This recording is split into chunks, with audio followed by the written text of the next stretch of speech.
Hi everybody and welcome to a new video. आज है 7th of November and it's 9:30 a.m. So I got up a bit late today because I've taken a few days off from work and I've come back home, that is to Pune for Diwali. So I spent my Diwali with my family and friends and it was a great Diwali. उसके बाद मैंने कुछ दिन का break लिया from work just to de-stress, and it also helps you to reassess and to get back to work with even more energy. So from next week we'll be back to our normal routine. Since the past 6 या 8 weeks, that is almost 1.5 months, मैंने कोई video upload नहीं किया. इसका reason ये है कि I was a bit caught up in work and I had also my house shifting and everything going on in Mumbai. Now everything is sorted. So yeah, but I couldn't shoot and edit that time. However, I was working out regularly and maintaining my diet as well. So अगर मैं carry on करूँ from my previous video where I had mentioned that I was on 2500 calories, currently we are consuming 3000 to 3200 calories. So usually मैं अपने bulk को दिसंबर and या Jain and तक भी carry on करता हूँ, बट ये साल मैं सिर्फ मिड नवंबर तक कैरी ऑन करने वाला हूँ. उसके बाद we'll be going on a deficit wherein after every 3 to 4 weeks we'll be reducing our calories by 200 calories. So bulk का मेरा मेन ऑब्जेक्टिव था कि to put on some muscle mass, because I believe that in order to put on muscle mass you need to increase strength, for which you do need to increase your calories by a bit at least. The idea this time was कि मैं एक clean bulk करूँ. So I would say that 25% और 20% was dirty bulk, because थोड़ा बहुत बाहर का खाना हो ही जाता है because of work etc. But उसमें भी I made sure that I was not having too much of oily or fried or so-called junk food. But however, I still feel that this bulk has been one of my cleanest bulks, and it has helped me to put on quite a lot of muscle mass, क्योंकि मेरे हर एक lift में मेरा strength increase हुआ है. So the amount of weight I've been lifting has increased, and that was the main goal. अभी यहाँ से the plan is to end the bulk and then to carry on that strength so that मैं अपने muscle mass को maintain कर पाऊँ at a lower body fat percentage. This bulk was really good for me, but I feel ये better हो सकता था अगर मैं थोड़ा और clean खाता था. If I could have been more consistent with my jogging and walking, क्योंकि for about 1 month I was quite inconsistent with my step goal. तो I was not even hitting 5000 steps regularly, which is fine क्योंकि leg strength बढ़ा, थोड़ा legs का भी recovery हुआ, because legs were feeling exhausted after doing 10,000 steps a day for almost 6 months or so regularly. But that could have been better. So yeah, I think ये दो चीज़ों से मेरा bulk better हो सकता था. So next time when we bulk, definitely ये दो चीज़ों को मैं ध्यान में रखूँगा. However, I still feel it was a very successful bulk, but there's still about 1 week or 10 days more. The downside is कि इतना खाना खाने के बाद you start feeling a bit lazy. Also, your body requires a lot of energy to even digest that food. So I just feel that थोड़ा सा productivity affect होता है. And वही है कि if there are some pros, there are some cons. But however, I kept the surplus for very few months, क्योंकि 2400 या 2500 is my maintenance. So I reached that maintenance, and उसके बाद just for about 2-3 months I was on a surplus, and I think it was enough for me to increase my strength and to increase my muscle mass, which I want to retain during the deficit. यहाँ से we'll be going on a deficit from about mid-November, and slowly every 3 to 4 weeks I'll be dropping the calories by 200 calories, ताकि मैं वो muscle mass and strength को maintain कर पाऊँ while reducing my body fat and kind of recomposing my physique. So let's see. अभी हम अपना पहला मील करके we'll be leaving for the gym. आज है push day, so मज़ा आएगा. And I've also been training with a friend, so he is also consistent with his workouts, and we are actually childhood friends. तो I think I know him since मैं 4th-5th standard में था. And अभी कैसा है कि हमारा जो भी फ्रेंड्स का ग्रुप था सब कहीं ना कहीं अपने जॉब्स में बिजी है. Some of them are not even in the some of them are not in the city. Some of them, everybody is busy in their lives. So it's like we catch up like once or twice in a year, but since coincidentally my friend was training in the same gym where I go here, तो हमने decide किया कि हम साथ में train करेंगे. And it's quite good to train with somebody because you get that extra push also. So let's have a first meal and अभी हम जिम के लिए निकलेंगे. So pre-workout meal के लिए I'm having 4 eggs and 4 slices of bread with a protein shake. So guys, ये है तेजस and like I said before कि ये मेरा बचपन का दोस्त है. तो I think I was just making an intro before coming to the gym. So I just said कि हम सब अभी जॉब पे लग गए. कोई कहाँ है, कोई कुछ कर रहा है. Some of our friends are there but they are too lazy to work out. तो तेजस कोइंसिडेंटली सेम जिम में ट्रेन करता है एंड हम लोग काफ़ी ऑलमोस्ट 7 days से साथ में ट्रेन कर रहे हैं. So what do you want to say? You can introduce yourself. Hi, I'm Tejas. First of all, second of all, like you said, almost 20 years we know each other. Yeah, long time. Very long time. This workout 7 days से every day has been sore muscles, different parts of the body. But it's been fun. We आज देखते हैं push day. Yes. Push करना है push day पे. Yes. So let's go.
So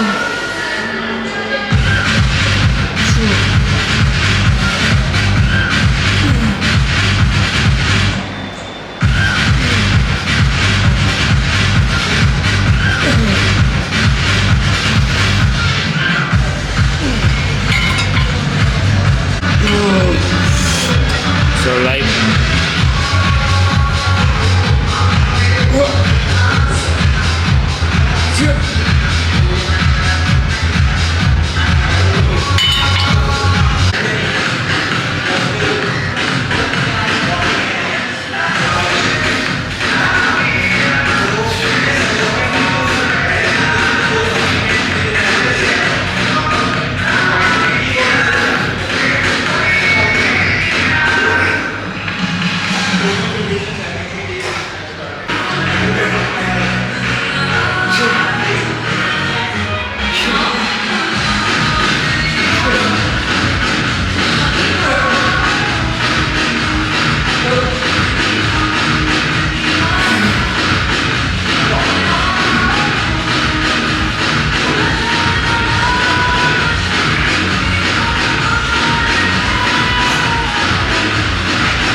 आज push day था and we started with the incline dumbbell bench press for chest. उसके 2 sets किए. First set was heavy where we are trying to increase our strength and second set थोड़ा weight drop करता हूँ मैं for hypertrophy. So muscle के growth का direct relation है with strength and hypertrophy. So in 2 sets we pretty much cover it and you can do a third set if you want. Chest में हमने एक press एक fly किए. Then we did some body weight exercises. We did the parallel bar dips and 1 set of push-ups. उसके बाद now we moved on to shoulders and we are doing just the lateral raises and then for rear delts we do the cable face pull या फिर dumbbell के साथ train करेंगे and tricep के 2 exercises लेंगे. So I feel that when you are training your like when you are doing the incline dumbbell bench press you are already training your front delt. तो front delt पे focus करके train करना ज़रूरी नहीं है push day पे according to me. However, if you have the energy, go for it. क्योंकि I keep a separate shoulder day जिस पे मैं front delt straight करता हूँ. So yeah, and lateral raises हम केबल पे कर रहे हैं. So it really humbles you because ज़्यादा weight नहीं उठा सकते and of course our aim is to reach technical failure and not failure in such a way जहाँ आप injure हो. So तेजस कैसा लग रहा है आज का workout? muscles torn, chest is completely gone. Shoulders हमने स्टार्ट किया है विद द लैटरल रेजेस. अभी 2 सेट में ही already I can feel it. My delts completely turn apart. अभी और करना है. So what would you like, what advice would you give to somebody? So you're on the journey of gaining. ठीक है, मैंने भी surplus किया है. But if you could just share a bit about your journey of gaining or give some advice to, because you are to some extent a hard gainer jitna I know you, your metabolism is very good. So now what your strategy going ahead is, whether it's training, nutrition, balancing it out, what advice you would give? So I'll start with what I did wrong during the early stages of my fitness journey. In the beginning मेरे को लगा कि मैं पतला हूँ, I'm not putting on weight. To just try to lift as much weight as possible, take every muscle to failure, train as many exercises as you can for muscle. धीरे धीरे I realized that I'm not really growing my muscles, I'm not really doing much for it, I'm just tiring myself out. So आज मैं tyre हो जाऊँगा, कल परसों फिर I am not able to push myself that much anymore. तो वो that was a slow learning curve for me. Recently, in the last 1 or 2 years, I've realized it's more about doing less exercises but trying to hit every part of the muscle properly and not overworking either. I'm not overdoing any muscle group. And more important than that is nutrition. For someone like me, I do not put on weight at all. मेरे लिए बहुत मुश्किल होता है. So for me, tracking what I'm eating, making sure I'm eating enough, making sure that the calories that I'm counting are actually the calories that are going inside my body. That is something that I feel is very important. And in the past 1 month, not 1 month, a little over that, I have seen that change in my body weight, in my body composition because of this. Because I started focusing on these things. So guys, for my side delts, I'm doing the lateral raises on the cable. तो usually मैं dumbbell के साथ train करता हूँ. However, today we are doing this variation with the cable. And इस पर मैं सिर्फ एक वेट के साथ ट्रेन कर रहा हूँ. So my first set I took with 10 kgs and I just got 4-5 reps and those also मतलब not very good reps. So I immediately drop down the weight. This is the only exercise and if you look at it, ये जो muscle part है इस पर ज़्यादा load देकर फ़ायदा है नहीं. No need of lifting 25 kgs and all that. So light train करना एंड करेक्ट फॉर्म के साथ with controlling the eccentric is more important. So that's the reason मैं सिर्फ एक प्लेट के साथ ट्रेन कर रहा हूँ. And we will reach failure एंड we'll reach failure between maybe 12 to 15 reps. That's the aim of this exercise and not to fail in 6 or 8 reps because उसमें फिर elbow यूज़ हो जाता है, आपका neck injuries हो सकते हैं. So it's better to take the right amount of weight and this is a very good exercise अगर आपको आपके ego को humble down करना है. If you're ego lifting, so try this exercise. आप वैसे भी I don't think so ज़्यादा lift कर पाओगे in the correct technique and form.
चल ठीक है